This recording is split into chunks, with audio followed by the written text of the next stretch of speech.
Apa kisah yang menarik ini kita bisa tarik maknanya? Yang pertama, Yesus tahu bahwa orang itu telah lama sakit. Itulah Tuhan yang Maha Kuasa. Dan karena keinginan sembuh inilah menjadikan dia berusaha caranya bagaimana. Tuhan mengatakan, maukah engkau sembuh? Itu tawaran itu bukan tiba-tiba, pasti ada sebabnya. Dan orang ini dia sakit, tapi dia senantiasa berpikir yang baik, berbuat yang baik, berkata-kata yang baik. Itulah sebab disembuhkan karena iman. Dan Tuhan tahu kita semua tanpa perlu kita mengatakannya. Sehingga saya sering kerap kali mengatakan kepada anak-anak muda, anak mudika, kalau kamu berdoa, katakan yang kamu perlukan, bukan yang kamu inginkan. Misalnya coba saya minta satu orang anak mudika, anak perempuan buat doa. Dia buat doa gimana? Tuhan, berikan saya suami yang ganteng macam rainbow, yang kuat gagah perkosa. Saya katakan itu bukan doa, tapi nafsumu itu. Kalau berdoa, mintalah suami yang baik, yang bertanggung jawab, yang murah hati, biar mukanya macam tokek. Itu kebutuhan kita.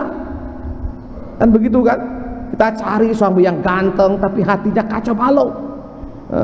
Belum 2 hari kawin dia sudah punya selingkuhan. Nah, itu kan begitu.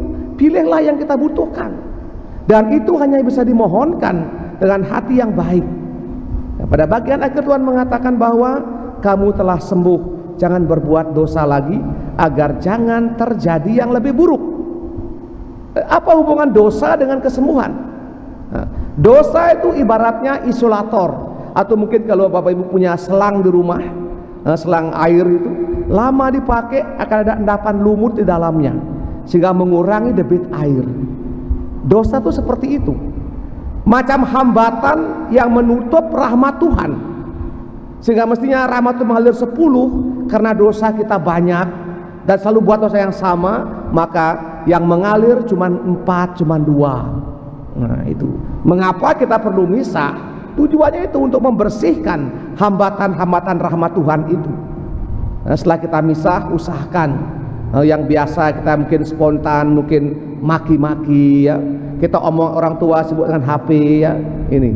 Ini penting saya katakan kepada anak-anak, mungkin guru di sekolah, mungkin latih anak-anak literasi, banyak membaca, dan minta mereka menceritakan atau membaca di depan kelas ya. Ini yang saya alami tahun 2012. Saya mengajar bahasa Latin pada anak-anak seminari kelas 1 yang datang dari berbagai macam daerah. Jangankan bahasa Indonesia, bahasa Latin, bahasa Indonesia pun mereka kacau balau. Caranya bagaimana? Saya minta mereka baca teriak depan kelas itu. Semester pertama itu hanya untuk memberitahu mereka bahasa Indonesia yang benar. Subjek, predikat, objek, baca keras-keras. Karena saya beritahu, buka mulut minimal 3 masuk. Masuk mulut tuh. Kalau enggak, ulang saya bilang itu sampai kau nangis. Kadang-kadang bisa. Teriak lagi, teriak, tidak bisa Romo. Sehatinya lembut-lembut, tidak bisakah? Kalau ke laki itu, teriak sedikit bacanya, sehingga orang tetangga sebelah sana dengar semua. Latihan membaca itu soft skill, keterampilan yang dilatihkan bukan dilahirkan. Oleh karena itu saya minta anak yang semua, siapa saja di kelas, mungkin guru bahasa Indonesia, kepala sekolah, beri waktu untuk membaca ke depan kelas, baca keras-keras, orang dengar sampai di Melayu dengar itu. Kalau tidak, setelah membaca baru bisa mengerti, oh anak ini ngerti nggak, pemenggalannya di mana. Maaf, saya bukan guru bahasa Indonesia, tapi saya pernah mengajar bahasa Indonesia. Jadi saya tahu cara mengajar anak yang tidak tahu dan menjadi tahu. Karena guru mesti lebih pintar daripada murid itu. Ada berbagai macam cara, gunakan itu. Sehingga saya minta, sehingga mulai besok yang baca keras ya, gunakan mic ini alahkan mulut, jangan begini mic-nya, sini minimal dari mulut segini. Ini mic pekar sekali. Kita beli mahal-mahal, gunakan atur yang baik pas, baru kita omong ya. Semua ini untuk semua pembaca, lektor, akolit, siapapun juga, jangan langsung dicogroh mic-nya, dah pelan-pelan semua ya. Semoga kita mengurangi hal yang negatif sehingga kita disembuhkan dan rahmat kita terima banyak ya. Jangan berbuat dosa lagi, jangan malas-malas. Kurangi HP itu. anak-anak SD SMP itu kurang gunakan HP. Kamu itu bukan pengusaha, bukan dagang celeng. Tidak usah orang tua sita semua HP anak-anak itu.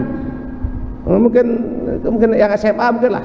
Saya kira orang tua ambil itu, bila perlu kasih banting saja. Toh ada HP nggak bisa apa? Seandainya anak SD SMP nggak gunakan HP, mereka tidak akan mati.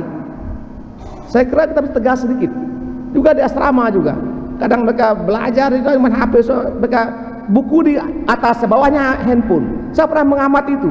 Sedikit chat, ketawa sendiri, sedikit lagi. Itu penipuan itu. Waktu belajar begitu panjang ya, 2 jam 3 jam, tapi masih kurang pintar. Itu kenapa? Karena tidak pernah membaca dengan baik. Ya, semoga ini saya omong terakhir kali soal membaca ini ya, dan kali semua baca bagus, mengesankan. Kita tuh orang Katolik, kita diberkati Tuhan. Kita mesti lebih pintar, lebih kreatif, lebih rajin orang lain. Kalau tidak, percuma kita punya Yesus. Kita mohonkan semangat ini dalam misa kita pada sore hari ini.